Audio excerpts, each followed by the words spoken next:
Now, Iran and Israel have agreed to pause hostilities after a breakdown this weekend in the ceasefire, which was agreed in April. And tonight, our North America editor, Sarah Smith, has in the last hour spoken directly to Donald Trump in a brief phone call. And she joins us now. And Sarah, you asked him about the conflict. What did he say? Well, the first thing I wanted to know was how he had managed to persuade the Israeli Prime Minister Benjamin Netanyahu to stop the strikes on Israel. We know Donald Trump was concerned that these attacks could potentially derail the ongoing peace talks between America and Iran. So what was it that he had said to the Prime Minister in a phone call this morning, I asked him, and he said, all I did is say we have to use sense. We're very close to signing a very powerful deal, a very good deal. Now, we hear frequently from Donald Trump that we're on the verge of seeing a very good peace deal, and one is yet to materialise, but he is still saying that that is close. Then I pointed out that on Sunday night, last night, he had specifically asked Mr. Netanyahu not to attack Iran, and yet the Israeli Prime Minister had defied him by launching missiles nonetheless. Well, President Trump told me by the time the two leaders spoke on the phone, they had already gone, he said, meaning the missiles. They were already on their way, which is very interesting that we didn't know that until that point. And it's extremely convenient timing, isn't it? Because it explains why there wasn't a furious response from Donald Trump, who had told Israel not to launch these strikes, and then we saw them happening. But he was obviously keen to make it clear who is calling the shots, or who he thinks is calling the shots in this relationship as well, because he also said to me about Benjamin Netanyahu, if I tell him to do something, he does it. So that's him making sure that that we know who he thinks is in charge in this relationship and in the Middle East. And that's what he says, regardless of what it is that Israel does. Sarah, thank you very much. Sarah Smith there, our North America editor. Well, let's take a closer look now at what's happened between Iran and Israel in the last 2 days. Yesterday, Israel's military, the IDF, carried out strikes against Iran-backed Hezbollah in the south of Lebanon's capital, Beirut. They said it was in response to rockets fired at northern Israel. Iran then launched waves of missiles at Israel in what it said was the beginning of a full week of continuous strikes. And this footage from Haifa shows a missile being intercepted. This morning, Israel said it struck targets in western and central Iran. And this footage shows a strike on a petrochemical facility in Mashhad in the southwest of the country. Our correspondent Wira Davis reports now from Tel Aviv. A wave of Iranian ballistic missiles heading west towards Israel, fulfilling a promise, a threat from Tehran after Israel expanded the war in Lebanon against its ally Hezbollah.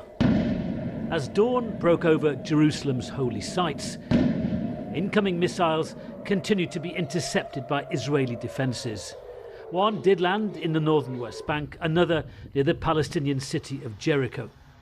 Israel's response, a large-scale strike involving dozens of fighter jets against strategic defence systems in central and western Iran. Last night, the Iranian regime violated a 2-month ceasefire, says an IDF spokesman, with reports that Iran's petrochemical industry was also hit. Last night, Iranian state TV showed crowds celebrating the renewed attacks on Israel. But the Iranian economy has been hit hard by conflict, and with access severely restricted, it's difficult really knowing what most people feel about the war. The country's situation is already chaotic, and people are paying an even greater price for this endless conflict between Iran and the US. Most people just hope it ends as soon as possible. For years, I opposed the death to America and the death to Israel slogans in Iran. But after my country was attacked repeatedly during negotiations, and after seeing the shamelessness of America, I realized how wrong I was. In Israel, too, war takes its toll on the economy and on the residents of cities like Tel Aviv, back in their underground garages and bomb shelters again today. The rhetoric last night was alarming. Iran vowing to attack Israel around the clock for 7 days. An Israeli government minister insisting that Tehran should burn. The prospect of never-ending wars on several fronts worries many people here. I think with our neighbors, with our enemy, partner, I don't know how you call it, is the only way that we can make them speak with us, show them that we're also strong. I think until we solve the situation, it will come and go. So I do not agree with the war aims. Tonight, a defiant Benjamin Netanyahu said Israel would hold or suspend its strikes on Iran after Tehran earlier said it would also stop.